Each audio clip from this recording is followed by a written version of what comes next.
Hi hello welcome to our channel royal twins Akula. ఎలా ఉన్నారండి? అందరూ బాగున్నారా? మేము బాగున్నాం, మీరు బాగుండాలని కోరుకుంటున్నాను. ఈరోజు ఈ వ్లాగ్ వచ్చేసి ట్విన్స్ యొక్క సాటర్డే యాక్టివిటీ మినీ వ్లాగ్ అనమాట. ఈరోజు వీళ్ళకి స్కూల్లో వచ్చేసి మ్యాచ్ ది ఫాలోయింగ్. చిన్నప్పుడు మనం చాలా బాగా చేస్తుంటాం. మ్యాచింగ్ అంటే మటుకి చాలా ఇంట్రెస్ట్ అండి నాకు కూడా.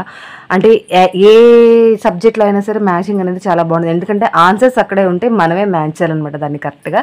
సో అలాగే పిల్లలకి కూడా ఇది డిజిటల్ యాక్టివిటీ లాగా చేయించారు. డిజిటల్ కెమెరా డిజిటల్ ప్రొజెక్టర్లో వాళ్ళకి మ్యాచ్ ది లెటర్స్ అనమాట. అంటే వాళ్ళ ఏజ్కి ఎల్కేజీ స్టాండర్డ్ కాబట్టి లెటర్స్ని ఐడెంటిఫికేషన్ చేయటం. అలాగే మనం ఏం చదువుతాం అంటే గ్రేప్స్, ఐస్ క్రీము, అలాగే హౌస్ కానీ డాగ్ని కానీ మనం ఎలా పలుకుతామో ఆ వస్తువు యొక్క ఐటమ్ ఐడెంటిఫికేషన్, అలాగే లెటర్ ఐడెంటిఫికేషన్ రెండు వస్తాయి. పిల్లలు ఇలాంటి యాక్టివిటీ చేస్తున్నప్పుడు వాళ్ళలో ఉన్న టాలెంట్ కూడా కొంచెం బయటకు వస్తుందండి. ఎప్పుడైతే మనం ఓరల్గా చెప్తామో, అంటే ఓరల్గా కంటే కూడా ఇమేజ్ అనేది మనకి మైండ్లో బాగా ప్రింటెడ్గా గుర్తుండిపోతుంది. ఆ ఇమేజ్ మనం చూస్తున్నప్పుడు తొందరగా గుర్తుపడతాం అనమాట. సో అలాగే ఏ యాక్టివిటీ కూడా చేశారు స్కూల్లో. ఇప్పుడు డాగ్ని మనం బొమ్మను చూస్తూ దాని స్టార్టింగ్ లెటర్తో మ్యాచ్ చేయడం అనమాట. అలాగే లెటర్స్ కూడా వాళ్ళు గుర్తుపెట్టుకుంటారు, క్యాపిటల్ లెటర్, స్మాల్ లెటర్ రెండు కూడా. సో లెటర్ ఐడెంటిఫికేషన్ అయిపోతుంది, వాళ్ళకి ఇమేజ్ తెలుస్తుంది, దాన్ని ఏమని పిలుస్తారో తెలుస్తుంది.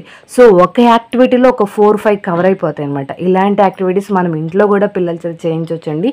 అంటే డాగ్ని చూపిస్తూ దాని ఫస్ట్ లెటర్ ఏంటి, లేకపోతే సూట్ కేస్ చూపిస్తూ దాని ఫస్ట్ లెటర్ ఏంటి, కంప్యూటర్, ఫ్రిడ్జ్, ఇలా అనమాట.